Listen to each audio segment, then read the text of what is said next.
Red velvet cheese cake brownie পরে কিভাবে সহজে বানাতে পারবেন এটার একটা রেসিপি নিয়ে আসলাম আপনাদের জন্য। প্রথমে একটা মিক্সিং বোলের মধ্যে রুম টেম্পারেচারে থাকা হাফ কাপ বাটার দিয়ে দিব, 90 গ্রাম আস্ত সুগার নিয়ে নিব, দুটি উপকরণকে বিটার দিয়ে ভালোভাবে বিট করে নিব। আপনাদের কাছে যদি হ্যান্ড উইক্স থাকে তাহলে সেটাও ইউজ করতে পারবেন। এই অবস্থায় আমাদের চিনিটা এখনো গলে নেই, এটার মধ্যে একটা ডিম দিয়ে এরপর বিট করলে চিনিটা গলে যাবে। এরপর আমরা এর মধ্যে কালার দিয়ে দিব, রেড ফুড কালার যেটাকে বলে। এরপর বিট করব।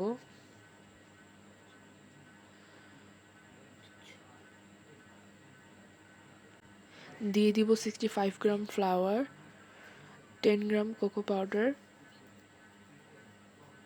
এরপর ভালোভাবে চেলে নিব, এরপর আমাদের ব্যাটারটার সাথে মিক্স করে নিব।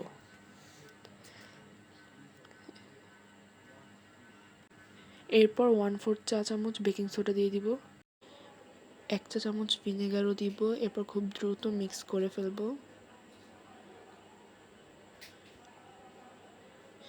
এরপর টিনের মধ্যে একটি পেপার বিছিয়ে নেব, আপনারা যে কোনো পেপার ইউজ করতে পারেন, আমি এখানে পার্চমেন্ট পেপার ইউজ করেছি। এরপর আমাদের ব্রাউনির ব্যাটারটা ভালোভাবে টিনটার মধ্যে স্প্রেড করে দিব।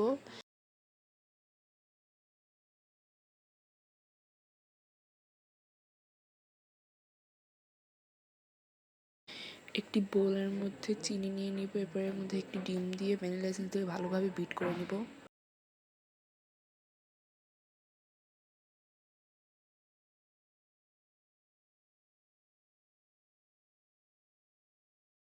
ব্যাটারটা একটু ঠিক হয়ে আসলে এটি আমাদের টিনের মধ্যে রাখা আরেক ব্যাটারের মধ্যে দিয়ে দিব।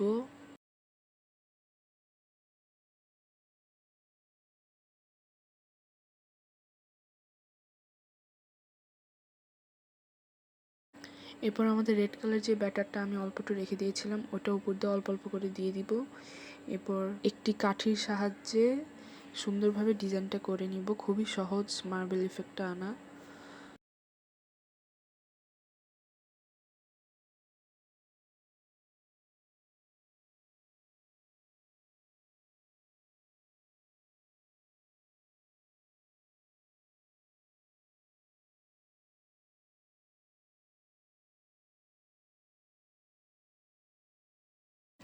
ওভেনে বেক করার পর ঠান্ডা হয়ে গেলে এটি ভালোভাবে কেটে নিব।